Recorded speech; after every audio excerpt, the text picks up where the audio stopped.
Polisi menangkap pembakar mimbar Masjid Raya Makassar. Saat beraksi, pelaku diduga berada dalam pengaruh zat psikotropika.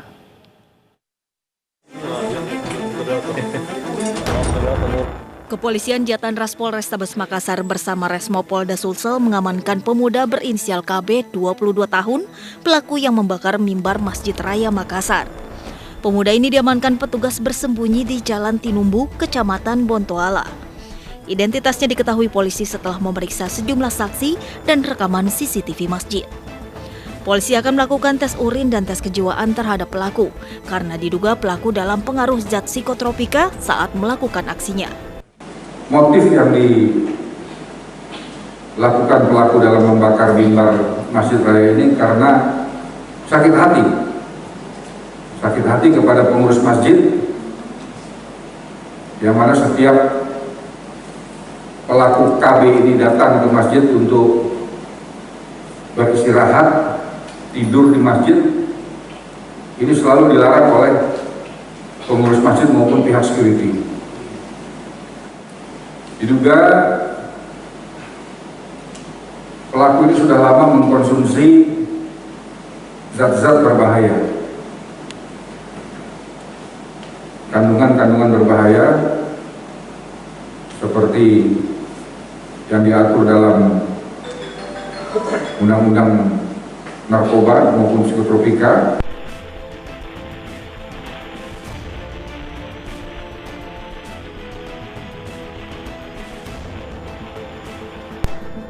Sebelumnya pada dini hari, mimbar Masjid Raya dibakar orang tidak dikenal.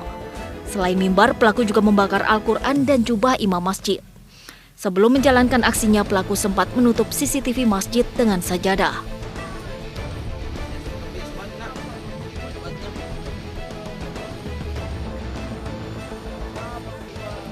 Usai beraksi, pelaku sempat ditangkap warga dan diikat di tiang listrik agar tidak melarikan diri sambil menunggu kedatangan polisi.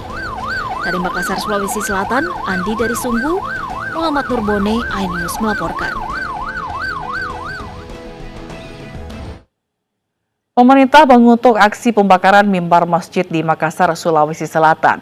Menko Polhukam Mahfud MD meminta polisi usut tuntas kasus dan tidak buru-buru menyimpulkan pelaku menderita gangguan jiwa. Maka pertama-tama pemerintah menyatakan sangat menyesalkan kejadian tersebut dan mengutuk para pelakunya. Saya sudah memerintahkan dan ingin menegaskan kembali sekarang ini kepada aparat keamanan untuk mengusut kejadian itu. Dan pihak kepolisian memang sudah menangkap para pelaku. Yang di Makassar hari ini juga pelakunya sudah ditangkap dan sedang diproses untuk diselidiki dan disidik lebih lanjut atas kejadian itu. Saya berharap seperti yang sudah-sudah, maka pemeriksaan ini harus tuntas dan terbuka.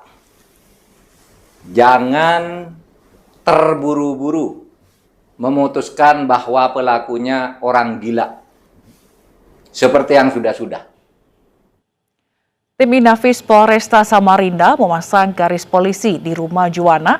Gadis yang ditemukan telah menjadi tengkorak. Petugas juga membawa barang-barang yang diduga berkaitan dengan peristiwa pembunuhan.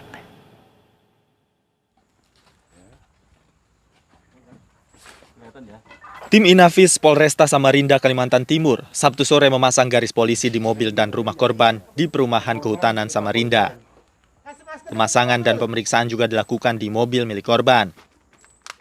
Sejumlah barang yang diduga berkaitan dengan pembunuhan diamankan ke Polresta Samarinda guna penyelidikan lebih lanjut. Akhirnya kami pun di sini melakukan polis lain dan mengambil barang-barang yang diduga digunakan oleh pelaku pada saat melakukan kejahatannya. Sebelumnya Juwana, gadis cantik yang dilaporkan hilang selama 16 hari, ditemukan telah menjadi tengkorak di Jalan Poro Samarinda, Kutai, Kertanegara. Juwana menjadi korban pembunuhan rekan kerjanya di dalam mobil. Dari Samarinda, Kalimantan Timur, Mas Kardiansa, iNews melaporkan. Seorang ibu rumah tangga di Kabupaten Muna, Sulawesi Tenggara, tega korbankan anaknya untuk pesugihan. Peristiwa terbongkar setelah sang anak menceritakannya kepada ayahnya.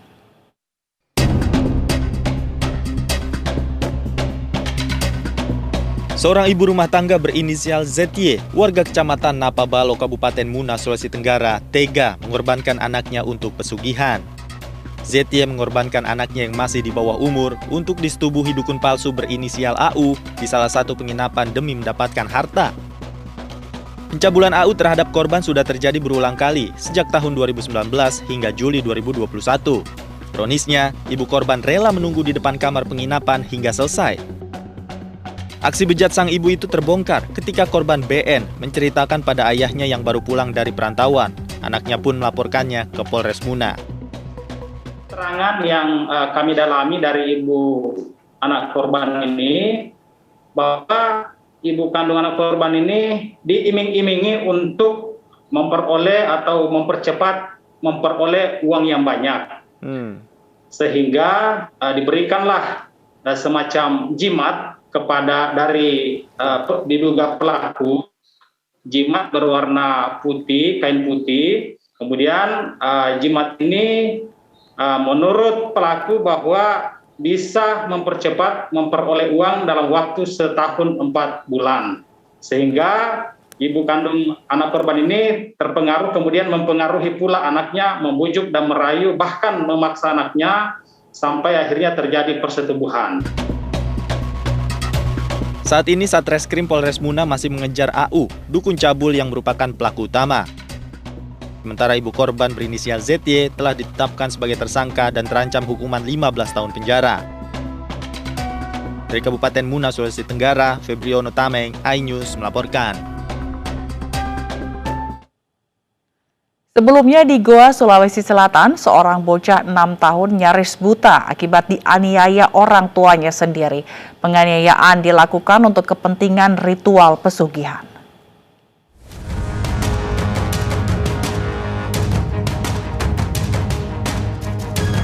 AP, bocah berusia 6 tahun ini terpaksa dirawat di Rumah Sakit Syekh Yusuf, Goa, Sulawesi Selatan, usai dianiaya orang tuanya sendiri. Bocah malang ini nyaris buta karena dianiaya di bagian mata. Tak hanya AP, kakak korban juga disiksa hingga tewas. Penganiayaan ini dilakukan oleh kedua orang tua korban sebagai ritual pesugihan.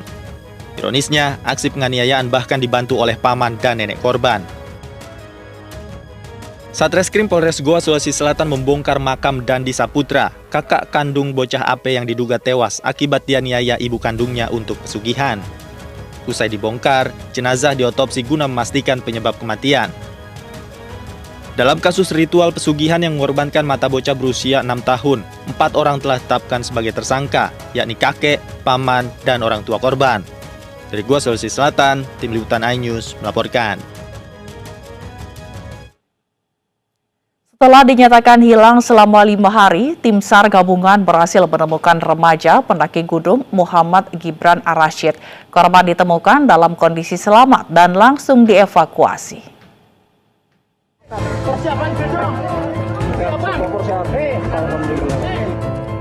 Tim SAR gabungan bahu-membahu mengevakuasi remaja pendaki gunung bernama Muhammad Gibran Ar-Rasyid yang sejak 5 hari lalu hilang di kawasan Gunung Guntur, Kecamatan Tarogong Kaler, Kabupaten Garut, Jawa Barat.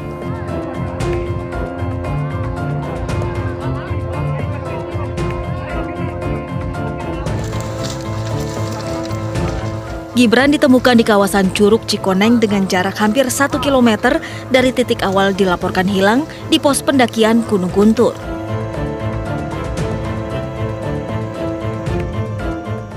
Meski Gibran ditemukan dalam kondisi sehat, namun untuk memastikan kesehatannya petugas langsung membawa Gibran ke puskesmas. Kondisi Gibran karena 5 hari tidak makan, tidak minum, kondisinya masih lemah, namun alhamdulillah selamat. Sudah bisa diajak bicara? Diajak bicara masih terbatas, untuk bicara, mungkin masih pusing atau lemes. Sebelumnya pada minggu kemarin Gibran dilaporkan hilang setelah mendaki Gunung Guntur bersama teman-temannya. Dari Garut, Jawa Barat, I. Solihin, iNews melaporkan. Pemirsa, banjir kembali melanda Kabupaten Luwu, Sulawesi Selatan dengan ketinggian air mencapai 100 cm. Sejumlah warga mengungsi dengan membawa hewan ternak mereka.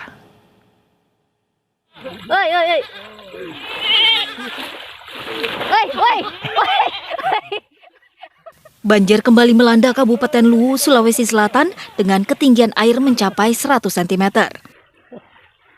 Dibantu personil TNI, sejumlah warga mengungsi dengan membawa hewan ternak mereka ke tempat yang lebih aman. Banjir terjadi karena intensitas hujan tinggi sehingga Sungai Makawa meluap. Menurut Dan Ramil Walendrang, meski air mulai surut, lebih dari 3.000 warga terdampak banjir dan ribuan hektar lahan pertanian terendam banjir. Air saat ini sudah mulai surut, terus masyarakat yang terdampak ada sekitar 3.000 lebih, untuk pertanian sekitar 1.000 hektar lebih juga. Terus ketinggian air waktu hari pertama sampai 50 sampai 200 cm. Ada tidak masyarakat yang dievakuasi? Masyarakat yang dievakuasi ada pada saat itu, tapi sekarang sudah kembali ke rumahnya masing-masing. Warga berharap agar pemerintah memperhatikan kondisi warga saat ini, serta membenahi sungai yang kerap meluap, utamanya perbaikan tanggul jebol. Dari Kabupaten Luwu dan Luwu Utara, Sulawesi Selatan, Nasruddin Rubak, iNews melaporkan. Video anak sekolah mengarungi sungai menggunakan styrofoam viral di media sosial. Menanggapi ragam tanggapan warganet, pemerintah daerah setempat pun angkat bicara. Kelas berapa ini sekolahnya? Kelas berapa? Kelas 3. Sebuah video seorang anak yang menggunakan seragam sekolah mengarungi sungai dengan menggunakan box styrofoam viral di media sosial. Video ini diketahui terjadi di Sungai Buntuan, Desa Kuala 12, Kecamatan Tulung Selapan, Kabupaten Ogan Komering Ilir, Sumatera Selatan. Pemerintah daerah setempat pun angkat bicara mengenai video ini. Transportasi atau moda transportasi air itulah adalah hal biasa, karena itulah transportasi utama dan pilihan masyarakat setempat. Terkait dengan keterbatasan infrastruktur, misalnya jembatan menuju sekolah, karena ini bukan akses utama bagi masyarakat. Akses utamanya berada di dusun darat. Mereka lebih memilih untuk menggunakan transportasi air. Namun begitu tidak seharusnya anak-anak dibiarkan mengarungi sungai menggunakan styrofoam karena berbahaya bagi keselamatan mereka. Hal ini pun harus menjadi perhatian pemerintah dalam menyediakan sarana transportasi bagi warga yang berada di pinggir sungai. Dari Ogan Komering Ilir, Sumatera Selatan, Fitriadi, iNews melaporkan. Dari Ibu Kota, pemirsa, meski masih dalam masa PPKM, minat masyarakat untuk berekreasi di Taman Impian Jaya Ancol, Jakarta Utara pada akhir pekan cukup tinggi. Namun protokol kesehatan termasuk penggunaan aplikasi Peduli Lindungi tetap harus dipatuhi.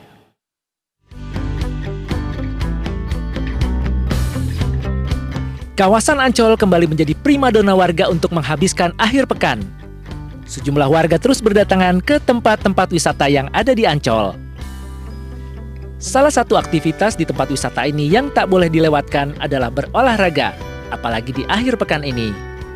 Selain menjaga kesehatan, pengunjung juga dapat menikmati keteduhan dan sejumlah koleksi satwa. Selama jam operasional berlangsung, pengunjung tetap diminta menggunakan aplikasi Peduli Lindungi untuk melakukan check-in. Selain itu bisa juga menunjukkan bukti vaksinasi minimal dosis pertama. Para pengunjung pun tidak keberatan untuk mematuhi protokol kesehatan agar penyebaran COVID-19 dapat terus dicegah.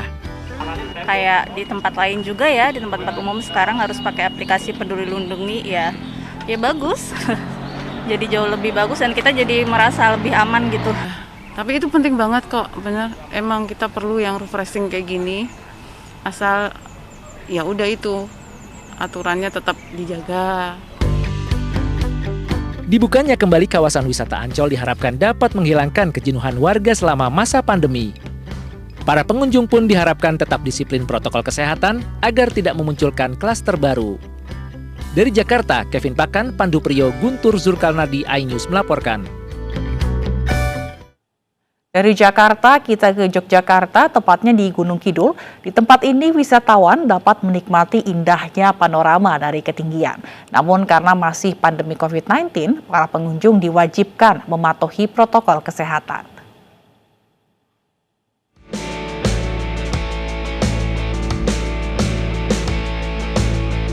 Setelah sempat tutup pada masa PPKM darurat lalu, objek wisata Heha Skyview di daerah Patuk Gunung Kidul, Yogyakarta sudah dibuka dan didatangi para wisatawan, khususnya di akhir pekan.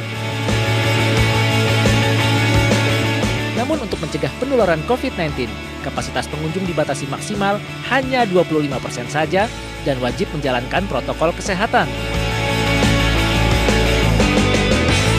Tempat wisata ini menawarkan beragam titik atau spot foto dengan latar belakang yang indah di atas ketinggian. Buat yang suka foto dan mengunggahnya di medsos, pasti tempat ini menjadi favorit. Pertama kita nggak pernah ke sini, jadi nyoba wahana baru aja. Terus untuk kayak kan prokes ya, kita masih mematuhi protokol kesehatan, pakai masker gitu, cuci tangan. Ya insya Allah bisa safe lah ke kita gitu. Meski diharapkan dapat menghilangkan kejenuhan masyarakat selama masa pandemi, namun dibukanya kembali tempat wisata tidak membuat masyarakat abai akan protokol kesehatan. Dari Yogyakarta, Anissa Rizkia, Eko Nugroho, iNews melaporkan. Kementerian Pariwisata dan Ekonomi Kreatif mendorong pengembangan industri ekonomi kreatif di Kabupaten Situbondo dan Kabupaten Bondowoso, Jawa Timur. Dukungan tersebut disampaikan langsung oleh Menparekraf Sandiaga Salahuddin Uno melalui program Kabupaten Kota atau Kata Kreatif Indonesia.